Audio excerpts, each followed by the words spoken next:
Malik Monk said he wants to stay in Sacramento. Now, there's a ring of familiarity here for this because he also said he wanted to stay in LA, but ultimately the money in Sacramento, he said a bunch of times, I want to stay with the Lakers. He's happy there, all that.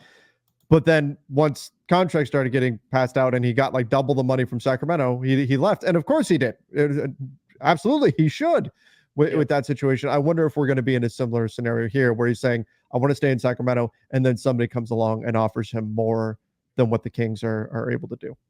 Yeah, and that's at the root of this. And he did say when he was asked, and this is coming out of their Kings had their like final like media, like it's the postseason wrap up where like everybody does their exit interview and then they talk to the media and they asked him like, hey, if all things are equal, do you want to stay? And he's like, definitely.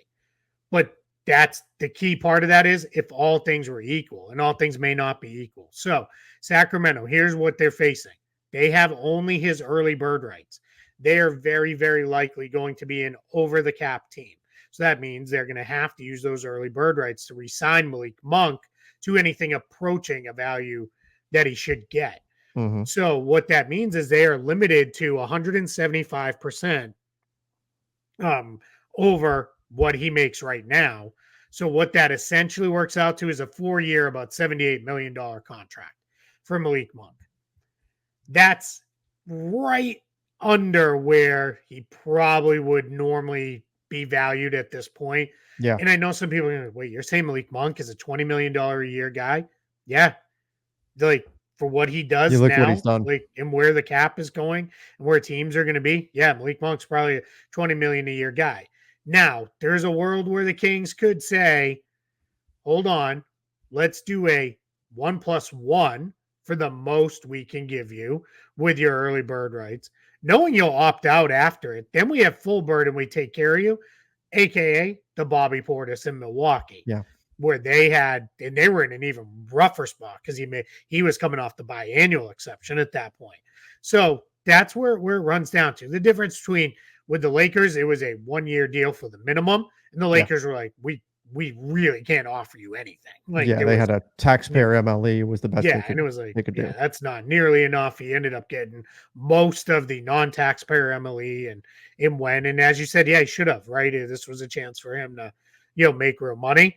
But this is it. Where this could get sideways for the Kings is if one of these cap space teams parachutes in and says, hey, we'll go 25 million a year. Yes. Or we'll start you at 25 million or whatever it is. Malik Monk may be like, thanks, Sacramento. Appreciate all you did. Taking the money. See you later. And that's going to be what we're watching for with him when he hits free agency with this. I don't know that he does the full 4-year deal with the Kings. I think if he resigns there, it's probably that 1+1 situation where then he's set up for, all right, at least I have 2 years of money locked in if everything goes sideways. But at the minimum, like I can get out of this contract after 1 more year. Then it's a level playing field. And actually, in a lot of ways, it's a Kings advantage field because they would have the ability to offer him more. So that's what we're going to be watching for on June 30th. I guess it still feels weird to say June 30th. Like it still feels like we should say July 1st. July 1st. Yeah, it's June 30th at 6 p.m. So. Keith, I'll tell you what, I have a hard time watching the Orlando Magic and not thinking, God, Malik Monk would be perfect. Right? There. Yeah. Right? Yeah. Like he's exactly what they need.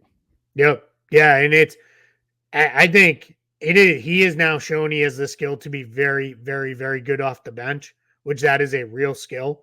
And guys will get paid to be very good players off the bench. But he can shoot, he can score. He's a way better playmaker than people give him credit for. That started a little bit with the Lakers when they kind of gave him the reins on the second unit and said, you go, this is you're running the show here. And I think they were good about saying, you're running the show, but that doesn't mean it's the Malik Monk show. Take every shot. It's you need to set guys up and do those things. But then the Kings have really handed him the reins and said, this is it. When you're in the game and not on the floor with De'Aaron Fox, it's your team to run. Like you set guys up. He's really become a very, very good playmaker beyond just a good shooter scorer, that's part of why we're having this conversation of he might have priced himself out of what the Kings can do to re-sign him. Yeah, he very well may have, but we'll see. Again, we have to reframe things because with the cap rising, some of the salaries that they'll be sticker shock for, we have to remember the cap's going up.